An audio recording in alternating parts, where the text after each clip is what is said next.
Wife cheated and bought a car for AP. I sold her car, froze the joint, and left her broke. Wife cheated and bought a car for her affair partner. I sold her car, froze the joint account, divorced, and left her broke. Posting it here to get this off my mind. I caught my wife cheating on me with the dude for whom she bought a car and that too swiping off the money from our joint account. Dealing with this wasn't as easy as it sounds. She tried her best to cover up, but the truth finds its way out. I, 38 male, am married for 6 years to my wife, Meg, 34 female. We didn't have kids yet, but it was something we'd been planning for. Given the current situation, I think it's best we don't have one. Looking back, I don't remember when exactly I started noticing it. Maybe it was very slow and gradual. Initially, I suppressed my instincts due to lack of evidence. The starting point was when I noticed a transaction of $38,100 from a joint account. When I checked further, it was swiped at a car dealership. It was odd because she owned a new car, which I had bought for her a year back on her 10th anniversary. I immediately confronted her about this. She didn't even flinch and said, "Oh, that was for Amy." She took me to buy a car, and at the last moment, her card got declined due to some technical issue. So she was embarrassed. I told her I'd cover it, and she'd pay me back later. It sounded plausible. Amy was her close friend and a situation like this can happen to anyone. Right? If she had told me about it up front, I would have never suspected her. However, the fact that she didn't tell me was bothering me. I asked why she didn't tell me about it. She said it was a big deal as Annie promised to return it as soon as her bank issue was resolved, and she would put the money back into our account. I got suspicious and asked her, "Don't you think you should have told me about it? $38,100 is a huge amount, right?" She got defensive and said I was blowing it out of proportion. It wasn't a big deal. I wasn't even fussing over it. I was just asking why she didn't inform me. That's it. I let it pass, thinking maybe I was digging it too much. There was another instance where she had swiped $1,100 at a fancy restaurant before that car thing. I wasn't so keen about checking the statements regularly, but after that, I ensured to check at least once a week. I asked her what this expense was. She said it's an unsaid rule in her office group that everyone has to give a birthday treat to others, and, hence, she had to take her group for a team dinner where she swiped the card. I was okay. "Why didn't you tell me about it?" She rolled her eyes and said she missed talking about it. Her excuse fuzzed me out. Instead of taking accountability, she turned it around to me that I was being too nosy and spying on her. I said, "You can think whatever you want, but I'm not gonna let you get away with it." A month went by and I casually asked her when Amy was going to return the money. She flustered and stammered. She said a financial mess and requested me to give her some more time. She whispered underneath her breath, "Didn't know you were following the statement so closely." I was like, "Excuse me? What did you say?" And she said nothing and turned back. I wanted to dig further because it sounded so fishy to me. First, she told me Amy's card was declined and she chipped in. Now she was saying Amy is financially struggling to return the money. Didn't fit well. The next day she came home in tears. I panicked on seeing her that way. She said she got mugged. It's unbelievable because we live in a safe neighborhood and she's always in her car. Apparently her car got flat tires and she had to take a tube. While walking out of the subway, 2 homeless guys mugged her in the deserted alley. I asked why she took the subway when she could have just taken an Uber, and even if she did, she could have avoided the alley. "It's not the only way to our house." She hopped and said it was a shortcut. I didn't drill her further and suggested we report this. She showed me the ticket that she had already reported to the cops on her way. I pacified her and asked her what was there in the back. Phone and wallet were expected. And what else? Surprisingly, she was able to somehow save her phone. It was just the wallet that the muggers ran away with. She showed me the message that $4,000 had been swiped from her card, which was there in her wallet. She even called the bank and blocked it immediately, but it was too late and the muggers emptied her card. It sounded weird that she reported it to the cops and the bank even before reaching home. She was already crying, so I let my thoughts slide for a moment. After a few days, she sends $38,100 to the joint account. She said Amy has returned the money. Matter seems settled, right? But, no. She asked if she could be made the primary holder of the joint account. It was a red flag and I didn't miss it at all. I asked why. She said she doesn't get any notifications, and since I was a primary holder for 10 years, it was only fair that we switch it to her. I didn't agree immediately. I pestered her for a reason. Why suddenly she wanted to be a primary account holder. She had no other reason except the one I wrote above. I didn't agree or deny outright. This series of events was enough to activate my suspicions. Something definitely was shady. I started looking for opportunities to snoop into her phone, and when I did, I got nothing. Surprisingly, the chats with Amy also had no mention of the money or any concerning topic. Last week, she went to her office party on Saturday. Out of boredom, I started cleaning the house, though it's her chore duty. I started off by cleaning her closet. It was a mess with a pile of clothes strangled together. I pulled the heap down to arrange it, and with that came a pair of papers of a car dealership. It was a document of a car purchased for the down payment of $38,100 and the car was in Meg's name. It was so confusing and messed up. Without thinking twice, I texted Amy and asked her about the new car. She was surprised at my question and asked what car. I told her the one that Meg had been feeding me all this while. She went silent. I understood she was relaying the information to Meg, who frantically called me accusing me of going behind her back and snooping on her. I said, "Come home and we'll talk about who's going behind whose back." She was home within an hour and stormed in to charge at me. I threw the car documents at her and she froze. She tried to turn around on me that I would spy on her, but I didn't let her overpower me. I questioned her bluntly. Who was the one she was cheating on me with and on whom was she showering my hard-earned money? I randomly started taking names and she got pissed off. It became a yelling match, to say the least. Then she sat down, defeated, and said it's not how it looks like. I said it does look like you're cheating on me and spending our savings on someone else, but tell me what it is. I'm ready to listen. She admitted to using the money to pay the down payment for a colleague's car. Her first version of the lie, he's just a friend. His card declined and I chipped in. I lied because he's a guy and you might think there's something cooking between us, so I used Amy's name. I refused to buy this BS and said I knew she wasn't mugged and it was staged to cover up. I won't lie. At this point, I was already calling her a cheater and other names that she was sleeping with her colleague. Eventually, she broke down and confessed. Moments ago, she was hiding it and now she claimed it was a mistake. She said she'd been feeling neglected and the affair partner was just to distract and feel good. About the car, she admitted to using our joint account to buy him a car as a gift, but affair partner was going to pay her back in installments. I couldn't believe her audacity. She used our savings to buy a car for her lover. Well, I'm still paying the mortgage on the car. I bought her at least a year. I was recording the entire conversation from the start. After spending years on Reddit, I know having evidence is always helpful. She apologized and said she would stop seeing the affair part and would also get the money back gradually. Everything seemed so casual to her as if it was nothing. I had no energy left to indulge in any further fights. I went to the bedroom, picked up my stuff, and set up the spare room for myself. She didn't intervene and said she would give me the space I needed to get over it. I didn't move from there to get over it. No. I was there to plan my revenge. I'm not going to let it go.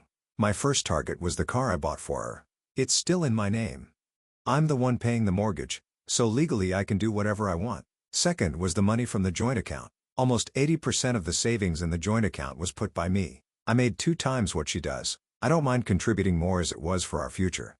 I immediately hired a divorce attorney and got it started because that was the most time-consuming item on my list. It took me a week to get his appointment and discuss my plan. I also contacted my landlord to transfer the lease to Meg's name as we were separating. Once that was done, it was on her to pay the rent. Meanwhile, she tried to play the perfect wife act. She made breakfast and dinner, which remained untouched on the kitchen counter. She was annoyed by my coldness but didn't dare to crib about it. She would just leave me notes here and there saying sorry and I love you. She even tried to get intimate with me, trying all the means to lure me into bed. My pants aren't loose like hers.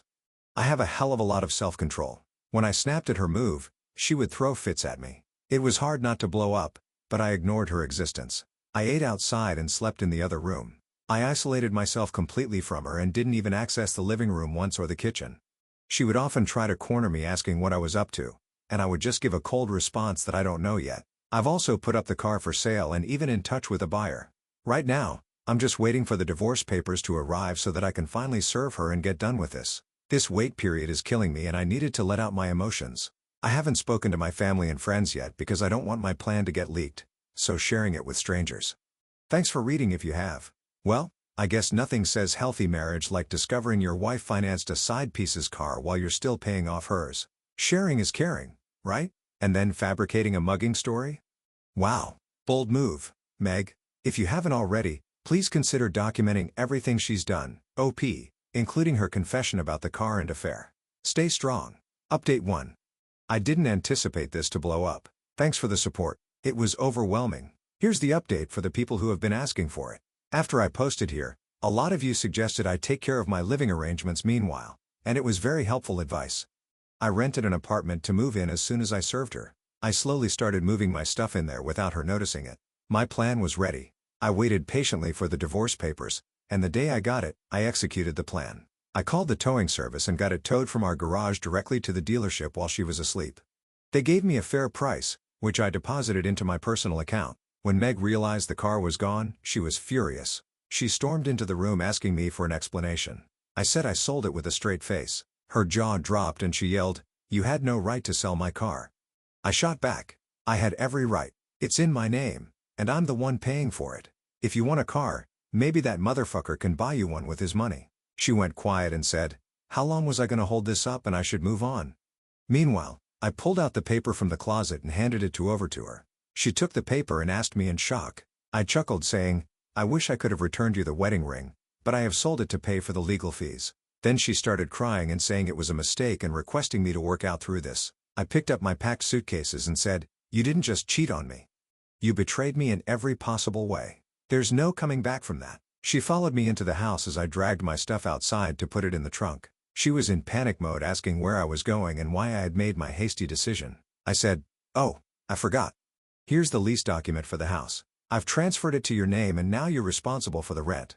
She freaked out. "How am I going to manage all these by myself? You know I don't make enough to rent this place." I said that maybe you can shift into the trunk of your lover's car. She held my hand and tried to stop me, promising she would do anything to save our marriage. I said, "You should have kept your legs closed. Maybe that would have helped. Now that ship has sailed." Despite her pleadings, I moved out. Next, I entered the money from the joint account, leaving just enough to cover the upcoming bills. She didn't notice right away, but I know it was only a matter of time. The same day, I saw a notification that she tried to withdraw $10,000 from the joint account and it got declined because I left barely a few bucks in there. She withdrew everything which was left and blew my phone accusing me of theft.